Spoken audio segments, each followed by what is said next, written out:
Hola a todos, espero que estén muy bien. En este video vamos a ver el práctico número 7 de procesamiento digital de imágenes. Y el tema es remuestreo, reconstrucción y cuantización.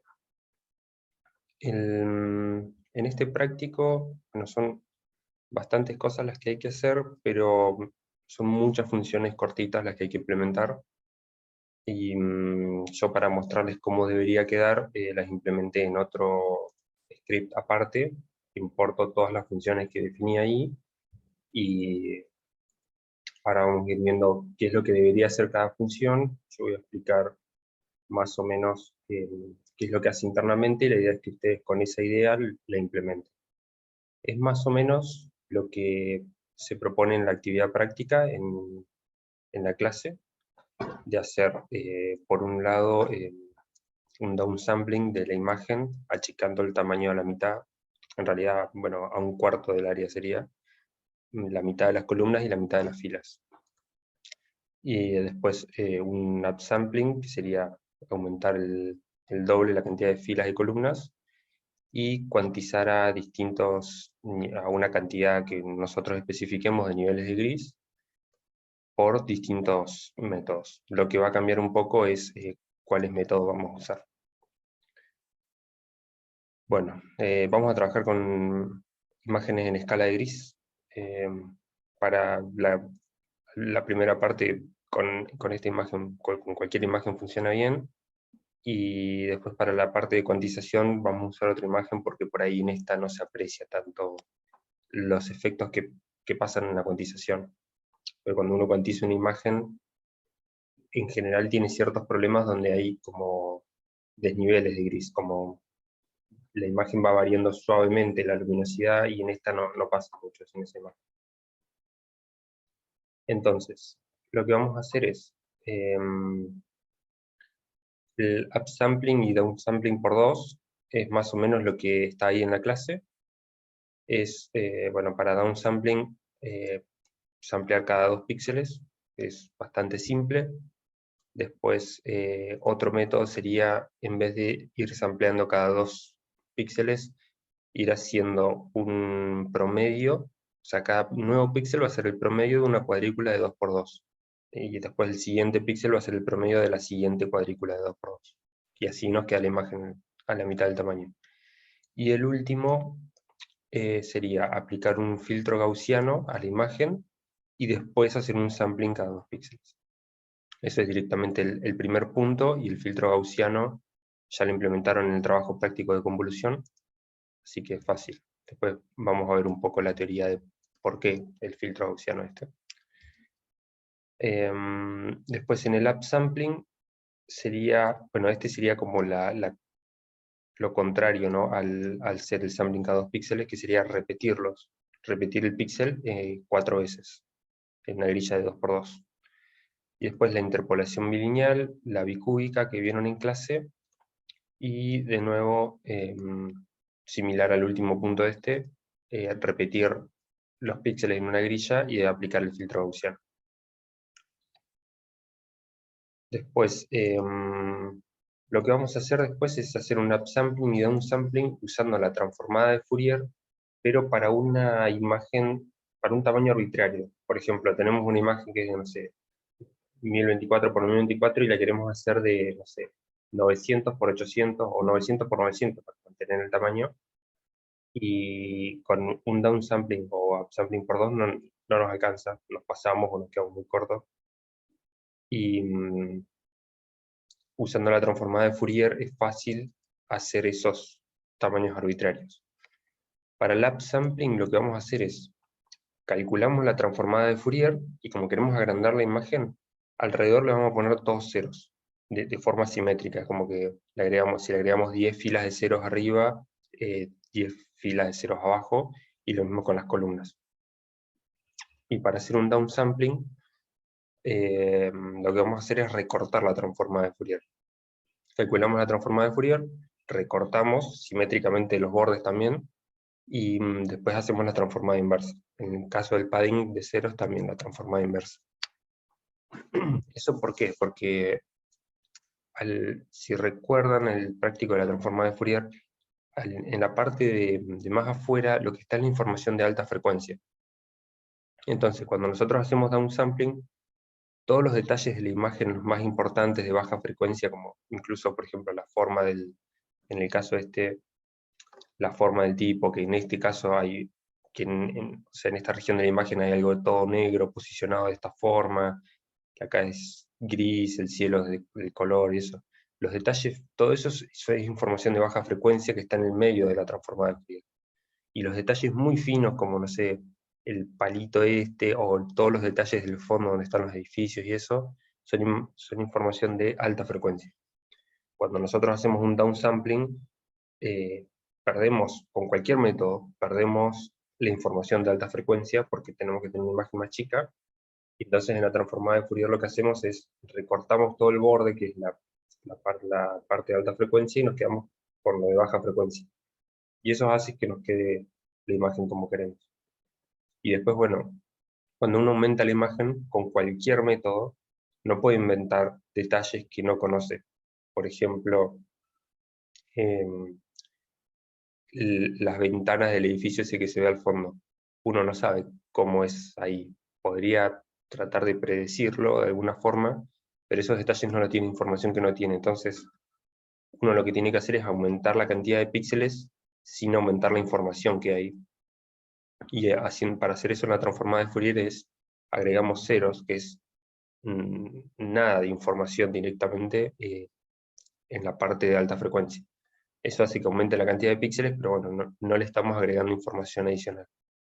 Y bueno, como cuando hacemos después hay un detalle extra, después lo vemos, cuando hacemos esto de agregarle el padding de ceros o achicar la imagen, hay que escalar la imagen antes, porque si no, la transformada de Fourier nos queda como, no sé si se acuerdan, que se divide por la cantidad de píxeles que tiene la imagen para normalizarla.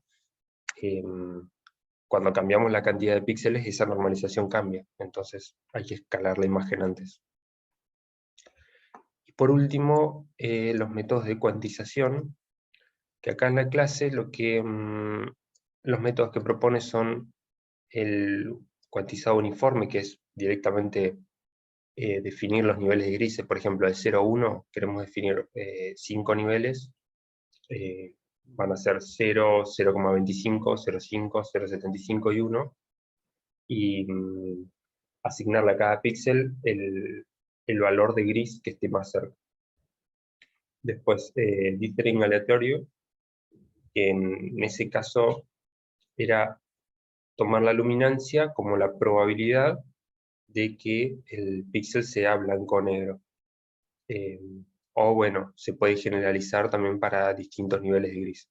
En este caso no vamos a implementarlo porque computacionalmente es complicado y porque hay que generar valores aleatorios, eso es complicado computacionalmente, y porque no da muy buenos resultados. Después, difusión del error por scanline, ese da bastante buenos resultados, pero tiene ciertos problemas, pero es muy sencillo comparado con el dithering aleatorio, y ese lo vamos a implementar. Y después vamos a ver otro de difusión del error que menciona acá está, el de Floyd-Steinberg, porque es bastante sencillo y da muy buenos resultados. Es parecido como el de Scanline, pero en vez de pasarle el error al píxel de adelante, se lo pasamos a 4 píxeles. Al de adelante y a 3 que están abajo del píxel que estamos procesando. Y si lo buscamos en Wikipedia, incluso,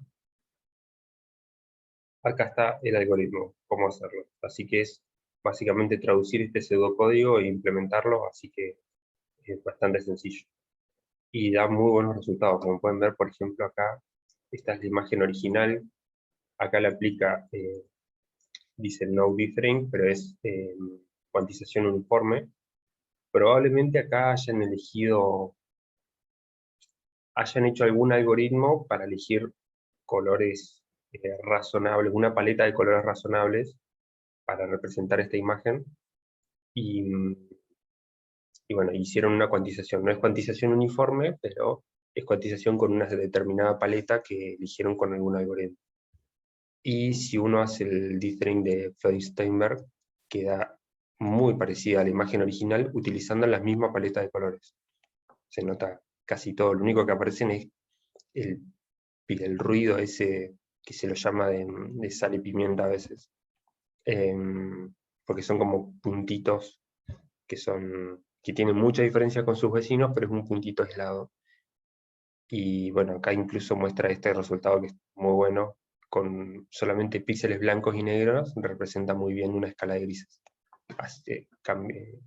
definiendo como una determinada densidad de píxeles blancos. Es como que difundiendo el error de esta forma genera determinadas tramas que me permiten representar muchos niveles de grises.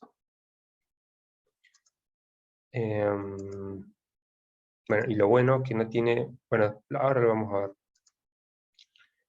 que el de Scanline tiene una idea similar, pero tiene ciertos problemas. Ya lo vamos a ver.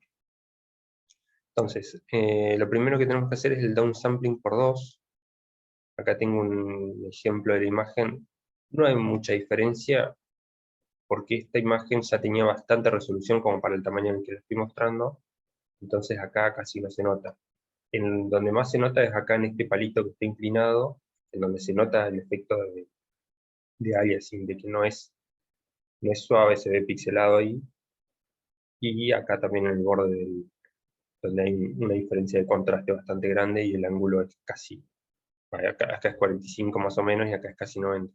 Ahí se notan bastante los píxeles. Capaz que en el video no se va a notar, pero cuando vean el práctico, o sea, cuando ustedes lo harán, debería tener esta imagen y lo van a notar. Para hacer el downsampling por 2, el común, o sea, se lo llama, yo acá le puse NN porque es le asigna al vecino más cercano, que termina siendo eso, ir salteándose un píxel.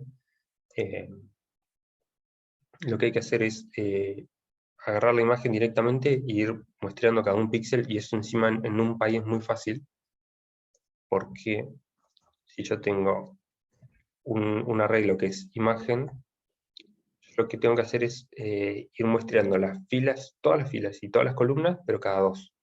Y en Python, en NumPy específicamente, está el operador de los puntos y coma estos, los 2 puntos, que por ejemplo, si yo hago, no sé, 0,50, selecciono entre 0 y la fila 0 y la fila 49, pero si yo le agrego otros 2 puntos, el tercer elemento es el paso con el que voy, que tiene que ser un número entero. Por defecto es 1, si yo le pongo 1 también va desde la fila 0 a la 49, pero si yo le pongo 2, va desde la fila 0 a la 49 salteándose 1. Entonces va de la fila 0, la 2, la 4 y así, hasta llegar debería llegar a 50, pero va a llegar hasta 48 en este caso, hasta la anteúltima.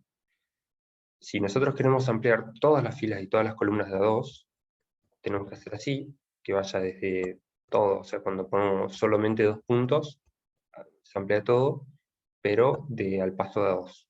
Y después lo mismo esto para las filas, lo mismo para las columnas. Entonces esta función acá adentro, básicamente hace esto nada más. Así que ese punto es bastante simple. Después, el siguiente es el de hacer un promedio en una grilla de 2x2. De nuevo, acá probablemente en el video en YouTube no se va a ver bien, pero el, el de vecinos más cercanos, capaz que si vamos a aplicar 2 veces el downsampling, capaz que se alcanza a ver en el video. Tengo cargado otra imagen. Bueno, ahí probablemente en el video debería verse, y si no, vamos a hacerlo de nuevo. O vamos a arrancar con una imagen ya más pixelada, si no tengo que llamar muchas veces a toda la imagen.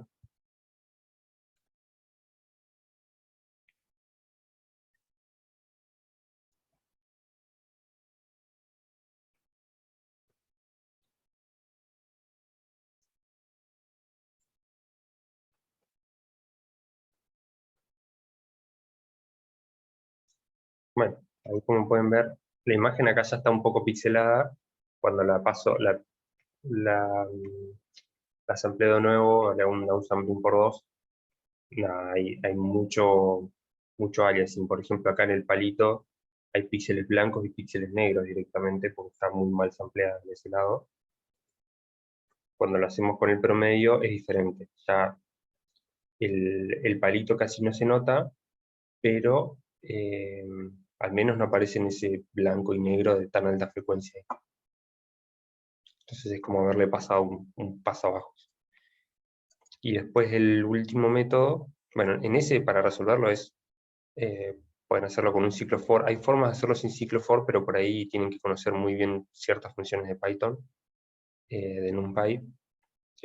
Pero con un ciclo for basta usar dos ciclo for, que vaya recorriendo las filas cada dos, las columnas cada dos, y agarra un cuadradito de 2×2, calcula el promedio y ese va a ser el píxel en la imagen objetivo. O sea, uno define a priori una imagen que tenga todos ceros, de la mitad del tamaño de cada uno de los lados, para dividir. Por ejemplo, si nosotros tenemos una imagen, no sé, esta de tener 500 y algo acá, ponerle 520, si queremos encontrar, dividir por 2 la imagen y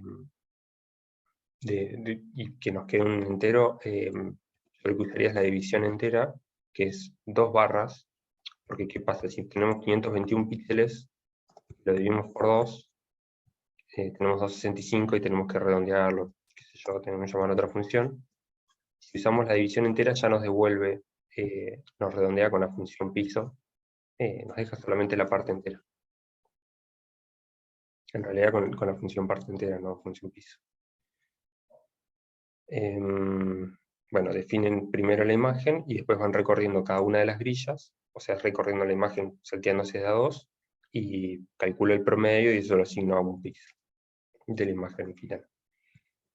Y acá sería un último método que sería hacer un downsampling por 2, como en el primer método, y después aplicar un filtro gaussiano para eliminar las altas frecuencias. ¿Por qué? Porque acá me quedan muy altas frecuencias, más que nada en el césped hay variaciones de muy alta frecuencia por haber sampleado mal, o acá en el palito. Eso se eliminó un poco con el promedio, pero otra forma de hacerlo es, bueno, yo lo sampleo fácil, porque es muy fácil hacer ese sampleo por 2, pero después le aplico un filtro paso abajo, que bueno, ya lo tenía implementado, y me queda con la parte de baja frecuencia, que es la que yo quiero. Y bueno, vamos a la parte de upsampling.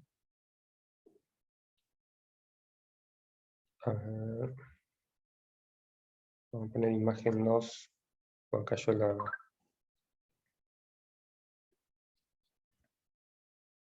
Ahí. Yo acá trabajé con imagen 2 porque le había hecho un downsampling para después mostrar cómo se ve el upsampling. Pero acá, bueno, la imagen ya la tengo hecha con downsampling. Voy a eliminar esto así ya queda bien el práctico. Entonces, el primer método es como lo contrario del del downsampling por 2. Ahora lo que hay que hacer es repetir cada píxel. Yo primero defino una imagen que es más grande, como pueden ver acá. Esta imagen se muestra del mismo tamaño, pero una va desde 0, acá dice hasta 120, un poquito más, y esta va de 0 hasta 250, un poco más. Entonces, esta imagen tiene el doble de píxeles que esta. Se ven iguales porque yo repetí el píxel, y cuando yo achico esta imagen o la termino de agrandar, no sé qué es lo que está haciendo. Probablemente acá esté agrandando las dos imágenes. Desde acá hasta acá hay más de 250 píxeles en mi pantalla. Se ven iguales porque Matplotlib las está acomodando. Pero esta tiene el doble de píxeles y es básicamente ir repitiéndolo. Eso también lo pueden hacer con un ciclo for si quieren, o ahí desconozco si hay alguna función que te las pueda repetir en un NumPy. Probablemente haya algo que evite usar ciclo for, casi siempre hay algo que lo evita. Pero bueno, no hay que preocuparnos en este momento por optimizar, porque hay funciones de librería que hacen esto y lo hacen mejor que lo que nosotros lo podemos implementar. Incluso, o sea, con métodos más avanzados incluso. Después está el sampleo bilineal, el upsampling bilineal. Está explicado por acá. Que básicamente consta de agregar, por cada píxel, agregarle 3 píxeles más. Vamos a ver si podemos anotar acá. Y si tenemos la grilla así, agregar un píxel acá, otro acá, así, cosa de que tenga el doble de píxeles en cada una de las dimensiones. Y entonces, lo voy a ir marcando en otro color. Este de acá va a ser el promedio de este de acá y este de acá. Y los que están entre 2 píxeles así, va a ser el promedio de los 2 píxeles en los que están. Y los que están acá en el medio va a ser el promedio de los 4 píxeles que tiene alrededor. Que es lo mismo también que calcular el promedio de los 2 que están al lado, que ya de por sí son el promedio de los 2 que tienen arriba y abajo. Entonces, o lo mismo, o sea, de donde lo mires, siempre cada píxel es el promedio de los 2 que están en cualquiera de los 2 ejes. Bueno, ¿cómo podemos hacer eso? Hay una forma acá, no sé si lo explica en alguna parte, pero es bueno, más que nada, básicamente aplicando una función de interpolación y como usando, o sea, lo que se puede hacer es hacer una imagen que tenga ya la cantidad de píxeles que quiero, que es el doble en cada dimensión, y aplicar una convolución que me va rellenando los píxeles, o sea, que me va promediando, y se puede hacer con una convolución eso. Eso es lo bueno de este método. Para hacerlo, si yo dejé anotado el kernel acá, no lo dejé anotado, pero bueno, por las dudas, para no mostrarle el resultado, voy a buscar los kernels.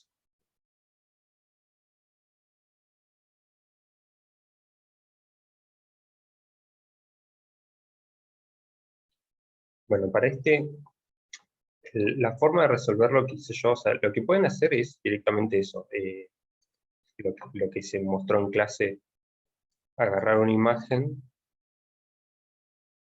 y donde tenga todos los píxeles, o sea, crear una nueva imagen en donde en la cuadrícula ya vayamos agregando los ceros extras, o sea, este píxel va a ser uno de los píxeles originales, y ya el segundo píxel para la derecha lo pongo acá.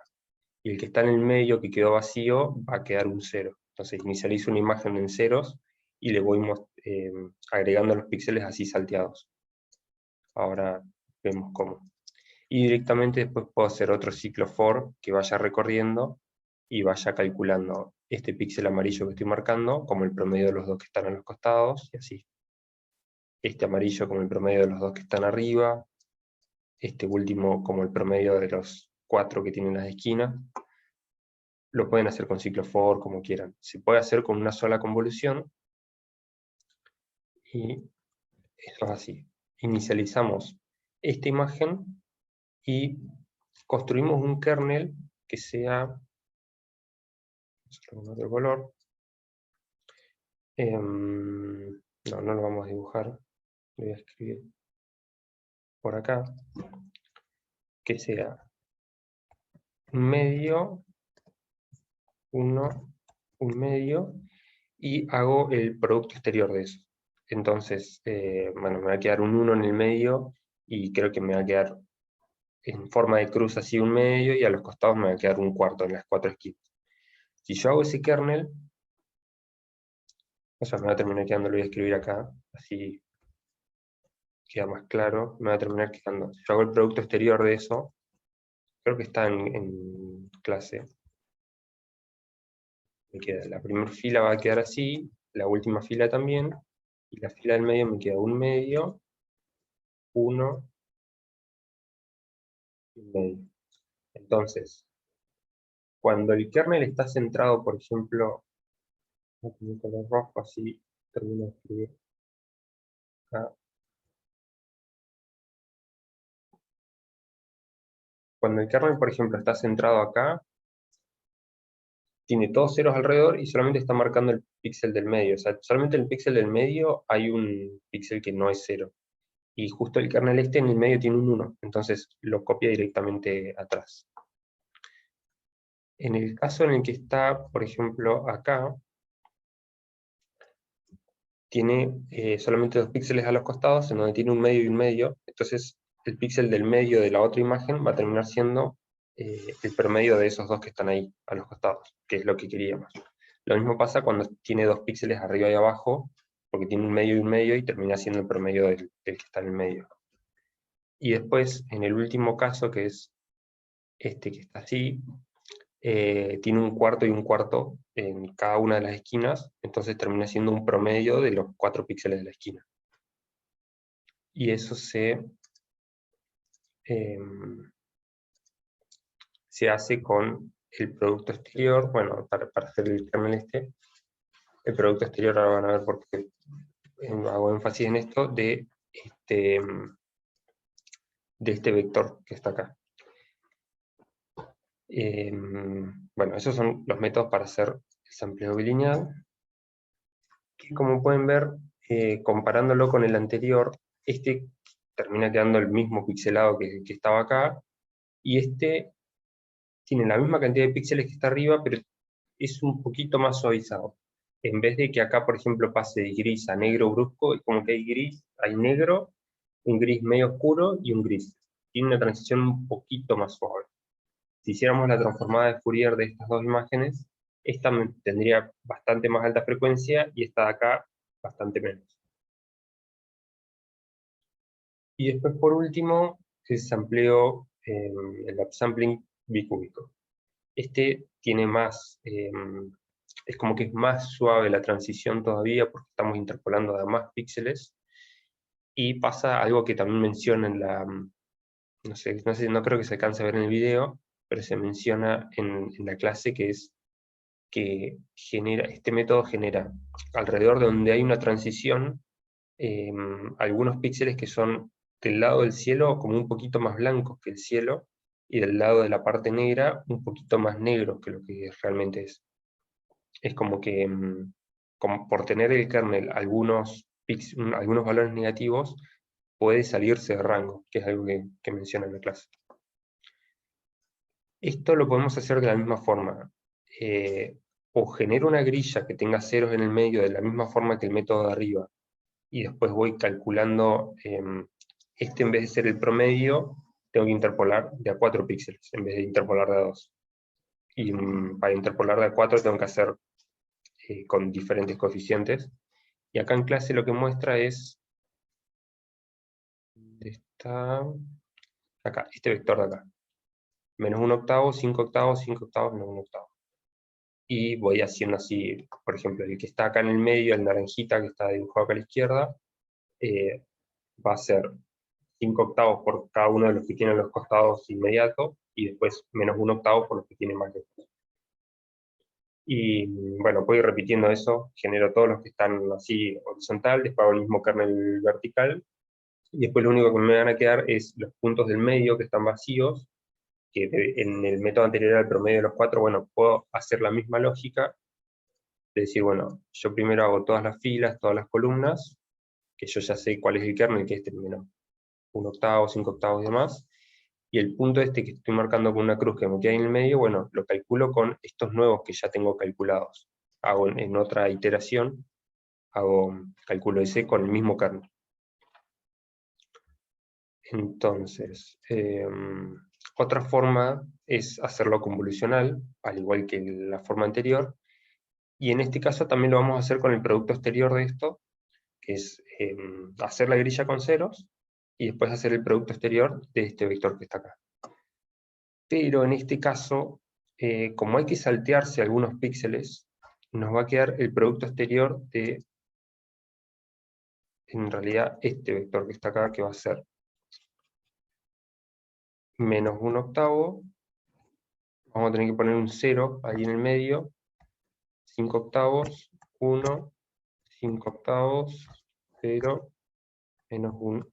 O sea, nos queda un kernel bastante más grande, que tiene a los coeficientes es como una forma de generalizar esto, es como si yo separo el kernel también en una grilla que yo le voy poniendo ceros en el medio, pero al píxel del medio le pongo un 1. Es como que la forma de intercalarlos no es con ceros, sino que es con un kernel de identidad. El kernel de identidad tiene un 1 y ceros alrededor. Entonces, si yo quisiera hacer una interpolación de más valores todavía, bueno, me va a quedar un kernel bastante más largo, en donde en vez de tener dos coeficientes, que era un medio, en el bilineal, este tiene 4, que era un octavo, 5 octavos, así. El otro tendría, en vez de 2, 4, 6 tendría, y yo le tendría que ir intercalando todos ceros en el medio, excepto el píxel central, que va a ir un 1. Es como la forma de ir generando esto para hacer la convolución con una imagen que tiene ceros intercalados en el medio. Entonces, si yo hago el producto exterior de este vector que está acá, me va a quedar bueno, un kernel de 7 por 7, que yo lo hago con la convolución y me queda este sampleo acá. Y para comparar el método con este otro y con este otro, en el video probablemente no se note, pero todas las transiciones están como un poco más suaves, y el problema del aliasing, que es, por ejemplo, cuando hay una línea a 45 grados que se ve toda pixelada, bueno, se suaviza un poquito más. Y después, nada, como para mostrar, si quieren lo pueden implementar, si quieren no. Acá les dejo un ejemplo incluso. Yo le estoy, bueno, me estoy yendo por la rama. El método es hacer un upsampling por 2 común, como hicimos antes, y aplicarle un filtro gaussiano. De la misma forma que hicimos el downsampling y después le aplicamos el filtro gaussiano, para exactamente lo mismo. No, perdón, en el otro aplicamos primero el filtro y después el upsampling, el downsampling. En este caso al revés, primero el upsampling y después el filtro gaussiano. Y van a ver que este deja las transiciones más suaves todavía. Bueno, depende de qué tanto filtremos, depende del desvío estándar.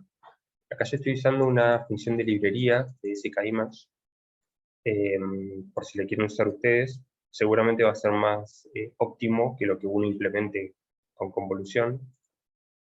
Incluso usando el método de convolución de NumPy, probablemente este incluso sea más rápido todavía.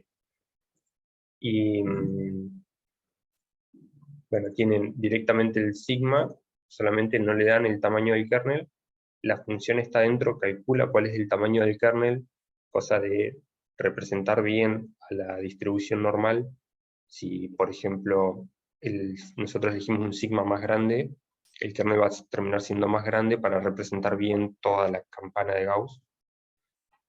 Y bueno, acá le pueden poner cuál es el modo que quieren cómo tratar a los bordes. Esto ya te da, esta función, como es un filtro, ya se entiende que te va a dar una imagen del mismo tamaño que la imagen de entrada, y para eso tiene que ver cómo tratar a los bordes, si le agrega un padding de cero, si refleja los píxeles de los costados. En este caso yo estoy poniendo que refleje para que no aparezca ningún efecto de borde acá. Y bueno, nada, son diferentes métodos que, bueno, antes de seguir, lo que quería hacer es énfasis en que es aplicando un filtro gaussiano y haciendo un downsampling. Esta es como para mí, en mi opinión, la forma más correcta de hacer un downsampling, porque ¿qué pasa? Cuando uno hace un downsampling de una imagen así común, que va sampleando cada tantos píxeles, aparece el fenómeno de aliasing, que es, bueno, lo explica en la teoría, pero que es, yo tengo todo un espectro, y yo tengo bajas frecuencias y altas frecuencias. Si yo sampleo cada 2 píxeles, solamente voy a poder representar la primera mitad del espectro, desde la mínima frecuencia hasta la mitad de la frecuencia. Y la otra mitad, si yo sampleo cada 2 píxeles, es como que me va a aparecer reflejada en la primera parte del espectro, y son altas frecuencias que van a aparecer como si fuesen bajas. Y ese es el aliasing. Y eso visualmente en la imagen aparece como pixelado, como algo todo cuadrado, y que aparece un píxel blanco y un píxel negro, y que en realidad no que es la máxima frecuencia que puede haber, y que antes no existía, y no sé, aparecen esas cosas raras, que generalmente es eso, pixelado, que podrían no aparecer. Y entonces lo que uno hace aplicando un filtro gaussiano antes es, yo mato todas las altas frecuencias para que no aparezcan reflejadas, y después hago el sampleo. Y eso es como teóricamente más correcto, porque no estoy metiendo parte del espectro de altas frecuencias en el de bajas. En este caso de upsampling, no es lo mismo, porque yo no se me genera aliasing en upsampling, pero bueno, al repetir píxeles yo estoy generando datos que no existían antes, que me pueden generar frecuencias más altas que no estaban. Entonces sirve de nuevo, pero lo hago después del upsampling, porque es después de haber generado valores que no estaban. Entonces, pasando al siguiente método, ya un poco lo he explicado al principio, yo calculo la transformada de Fourier. Si quiero agrandar la imagen, le agrego ceros al costado. Acá no hace falta que calcule el módulo, fase, nada. Yo calculo la transformada de Fourier, me va a dar una imagen con valores complejos. Si la quiero agrandar, le agrego ceros. Si la quiero achicar, la recorto simétricamente. Y después calculo la transformada inversa. Es llamar a FFT Shift, para que me lo deje centrado. Le agrego 0, la recorto, y después IFFT Shift y IFFT, y listo. Y bueno, y me quedo con la parte real porque la imagen, o sea, la imagen partía de valores reales, pero cuando yo hago la transformada inversa, es como que la función esa no sabía si la señal original era real o compleja, entonces me devuelve valores complejos, donde la parte imaginaria va a ser casi nula, o debería ser casi nula. Y entonces eso es todo. Lo único que tienen que pensar en el medio es algo que también mencioné, que es el escalado. Porque cuando ustedes calculan la transformada de Fourier, está escalada de una forma, dividido por la cantidad de píxeles que tiene esa imagen, pero después yo cambio el tamaño de la imagen y hago la transformada inversa en otro tamaño. Y en la transformada inversa también hay otro valor ahí, o sea, tengo que multiplicar por la cantidad de píxeles que tiene la nueva imagen. Entonces van a tener que ir probando. Si no hacen ese escalado o lo hacen de manera incorrecta, van a ver que la imagen les va a quedar más oscura o más clara. Es lo único que va a pasar. Pero se va a notar. La idea es que les quede del mismo color, de la misma luminosidad, y de última lo pueden comprobar con el valor máximo y mínimo de la imagen. Y bueno, como pueden ver también, yo puedo hacer padding en un sentido. Como pueden ver, esta imagen es casi de 500 por 500, y yo acá la estoy haciendo de 1000 columnas por 200 y pico de filas, y lo estoy haciéndole padding en un sentido y recortándolo en otro. Entonces eso también una reunión, pero seguimos. Bueno, ya había terminado de explicar lo que era el downsampling y upsampling usando la transformada de Fourier. Ahora pasamos a cuantización. En cuantización acá, bueno, vamos a trabajar con una imagen, puse esta, puse la que quieran obviamente. Yo le apliqué un downsampling para que se note un poco más los fenómenos de cuantización. Ya vamos a ver por qué. Y bueno, definí una variable que se llama levels, que es la cantidad de niveles de grises que usamos para cada uno de nosotros. Puse 4 para que se note más que nada, que las imágenes queden relativamente buenas, pero que se noten los efectos de cuantización. Entonces, primero vamos a definir una función que se llame como ustedes quieran, pero que haga la cuantización uniforme, que es dividir a todo el rango de la imagen en 4 valores, o la cantidad que especifiquemos, que es lo que tenemos que pasar como parámetro, y le asigne a cada uno de los píxeles el valor que esté más cercano. Para hacer eso, no es más que aplicar la función, o pueden hacer, por ejemplo, ciclo for, o si quieren pueden hacerlo sin ciclo for directamente,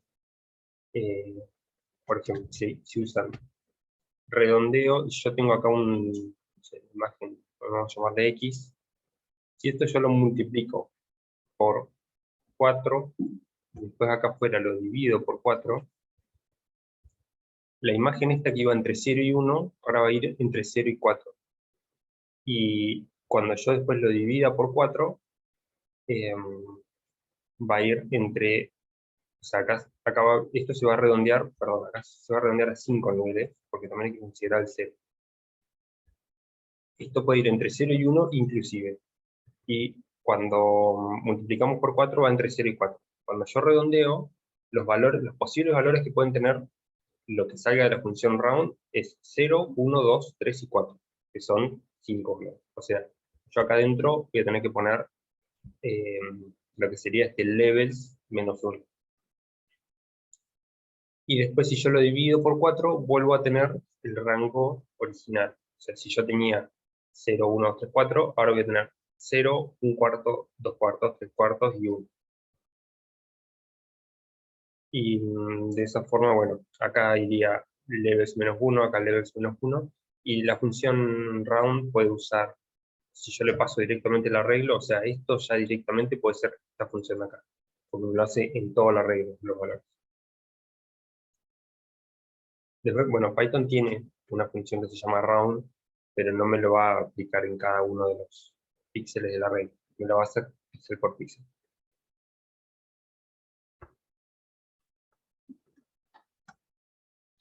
Y bueno, el efecto, como pueden ver acá, es que se pierden bastantes detalles, como por ejemplo en algunos lugares dónde termina el plato. Es como que nosotros mentalmente lo estimamos porque sabemos que el plato es redondo, pero no sabemos ahí, por ejemplo en esta parte, si qué es plato y qué es mesa.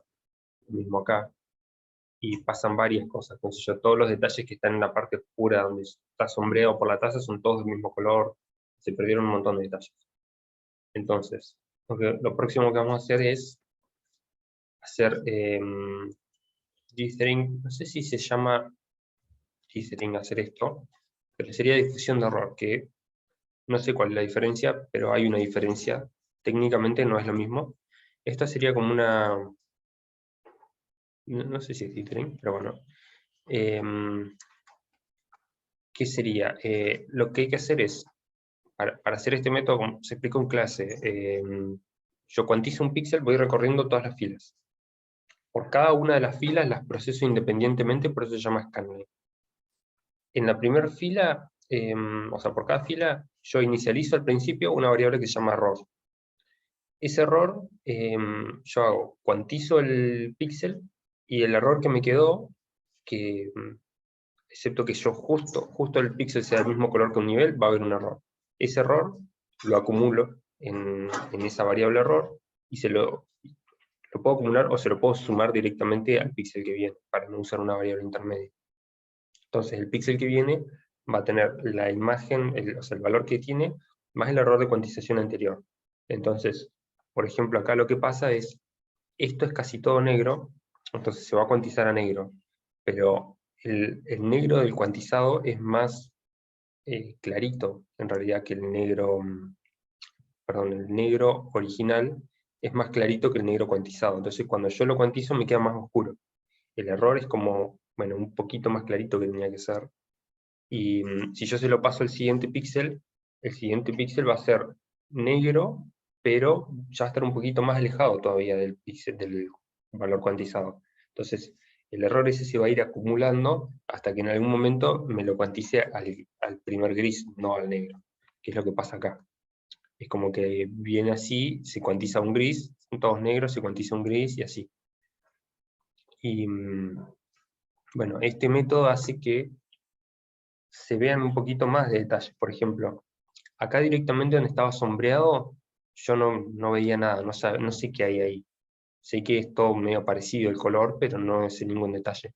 Pero acá uno podría, por ejemplo, ver en dónde termina la taza. Es como que, tal vez no se nota en el video, pero más o menos uno puede distinguir dónde está el fondo de la taza. Entonces, este método es mejor en comparación con este. Obviamente es más complicado, que en realidad no es mucho más complicado, porque este probablemente lo tenga que hacer con ciclo for, pero porque no hay una función de Python. Pero si uno lo usara un código como por ejemplo, o si implementara este con ciclo for y este con ciclo for, serán muy parecidos. La única diferencia es que en uno tengo que ir sumando el error al píxel siguiente. Es eso nada más. O sea, es una operación muy sencilla, digamos, son algoritmos del mismo, que tienen el mismo orden de complejidad, y, y este ya es bastante mejor que este. ¿Cuáles son los problemas que tiene este? Y que genera muchas tramas que son como verticales y son como líneas así curvas, pero son todas verticales y todas paralelas. Acá en el negro es totalmente claro, hay un montón de líneas que son así verticales, y eso porque el error se va acumulando y pasa al siguiente nivel de gris, y donde haya todo algo medio liso, va a pasar más o menos a la misma altura, capaz que un píxel más acá, un píxel más allá, por eso son medios así, pero pasa así, es como que hay mucha correlación entre los píxeles que están en donde el error los hizo saltar al próximo nivel, están todos correlacionados. Y eso visualmente se nota mucho. Entonces el próximo método de cuantización es el de Floyd-Steinberg. Ahí este es un poquito más complejo que el otro, pero tampoco es que es la complejidad, en vez de sumar el error a un píxel, se lo sumo a 4 píxeles, lo desparramos en 4, nada más eso. Y lo que buscaban en este caso era eso, eliminar las tramas o patrones que se generan verticales más que nada, cuando yo lo hago por scanline, y por ahí no sé si se alcanza a distinguir, tiene ciertos pros y ciertos contras. Por ejemplo, acá no se nota dónde termina la tasa, y con scanline sí se nota. Pero a nivel general, si te muestran las dos imágenes, y te muestran estas dos imágenes, es como que la de arriba sí tiene un montón de ruido, y la de abajo no. Como que genera imágenes visualmente mejor, aunque no es perfecto el método, y en algunos casos el de scanline puede hacer ciertos detalles que este no. Y lo que genera es, en vez de generar todas tramas así, está hecho y calculado para que genere como ciertos patrones. Es como